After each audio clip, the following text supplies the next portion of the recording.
Let's start with your key takeaways from your session.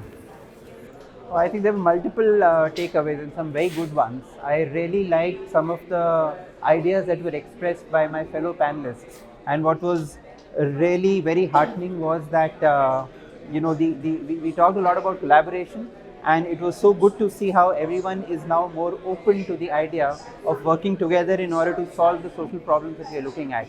What I also really liked is that everyone, what they expressed, at the core of it were very simple ideas. And we know that in order to really take our ideas forward, at the core they need to be simple, they can't be too complicated for people to not be able to understand. So these are some takeaways that I had from this panel. Great, great. Could you help me understand how has CSR evolved over the last few years, and where do you see it heading to? Okay, yeah, I think the evolution has been, terrific, because it was, corporate social responsibility, as we know, is an idea which really did not exist to the way that it ought to have been. And after this became a law in 2014, I think we saw the first few years, which were where people were kind of waiting and watching to see how it works. But with the kind of impetus that has been given now to the whole idea of corporate social responsibility, it is pretty clear that more and more corporates are not just making sure that they do this as an activity and not just as a tick box activity, but they do it in a spirit where it gels with their own work. So I see this as a starting point of society, or the triple bottom line, as we've been talking about. It's not just about the company and the shareholders. It's about the community. It's about the society. It's about the planet. So I think some of these thoughts are now beginning to, hit the battleground of reality, and I'm quite optimistic in this direction. All right. Lastly, I would like to understand, like, could you share a few words on your organization's approach to CSR? So we've stayed, Tech Mahindra Foundation has stayed very focused around the idea of empowerment through education. What we've done is to take the idea of education and expanded it to include youth and therefore skill development. So for the last almost 11 years now, we've been implementing a program called SMART, which is Skills for Market Training, which has till date trained about 160,000 youth and help them get into entry-level jobs in the formal sector. I'm talking about youth who would otherwise probably not get into the formal sector and therefore would be in the informal sector. Similarly, we are doing a lot of focus, as I mentioned in my talk, about with persons with disabilities, which I think is a huge area for all of us to work together on. And estimates are that there are close to about 10 crore people with disabilities in India, which is huge as a segment. And I don't think there is enough which is being done in that direction. Do you believe that the Indian CSR regulation has impacted, uh, let's say, corporate philanthropy in some way? Yes, it has, for sure. I think it has brought the idea of social philanthropy or corporate philanthropy into the mainstream, and and more corporates are realizing that you can't just do it as a tick box measure. There has to be real impact on the ground, and I think the government is taking some positive steps in this direction to ensure that corporate social responsibility does not just remain, something that is discussed in forums like these, but is actually able to make a difference on the ground.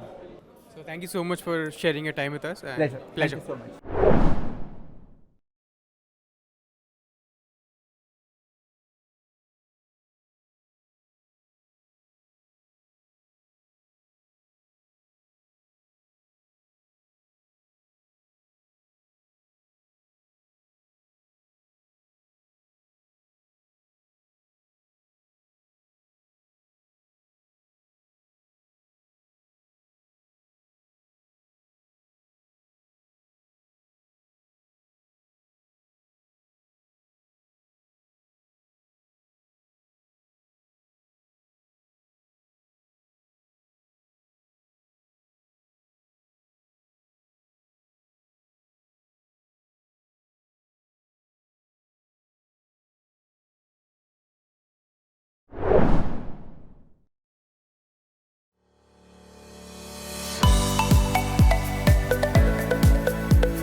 and welcome, ma'am. So my very first question to you is, how do you define women empowerment as you defined in the session? Please elaborate it.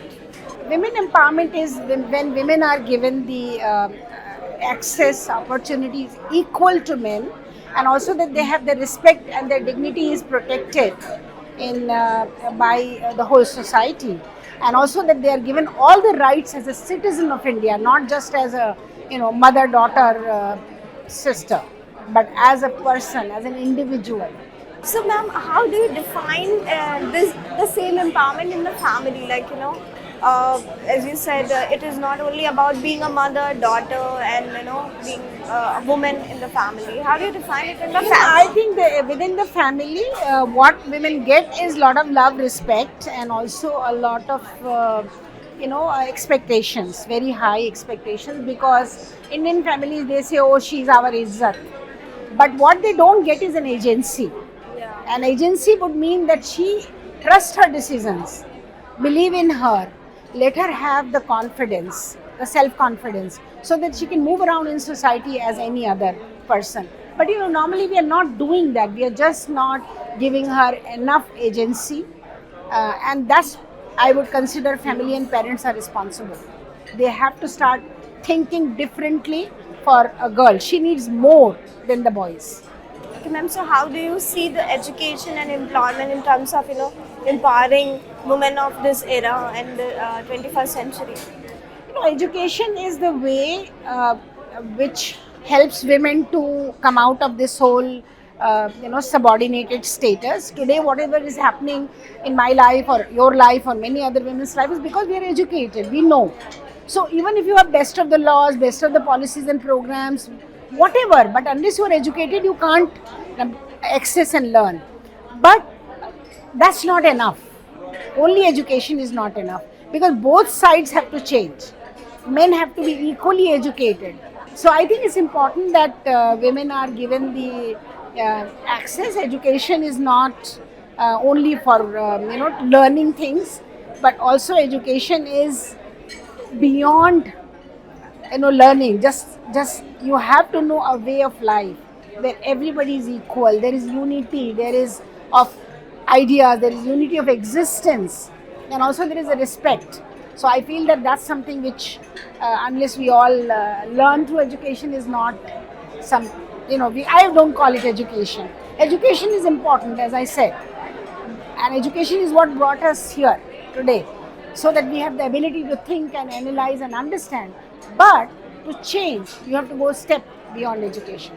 Ma'am, one last question. What are your suggestions for the today's era girl? Like how she should come up, with the confidence. What elements can empower her? I think first thing is self-confidence.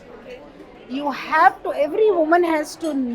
They know their own sexual boundaries. Anybody trying to transgress that, they must immediately stop that. They must be able to demand their rights, exercise, their agency to demand their rights is very important. If women are not able to do that, then they are not really empowered. They cannot be empowered like that.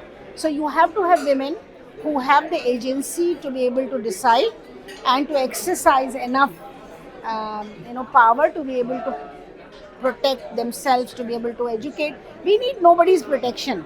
Protection is very, very patriarchal notion. Who are these people to protect us? We will protect ourselves. Who is the part of the problem? Part of the problem are boys and men. They need to change. They need to get educated. Okay, ma'am. Thank you. That's all from my side.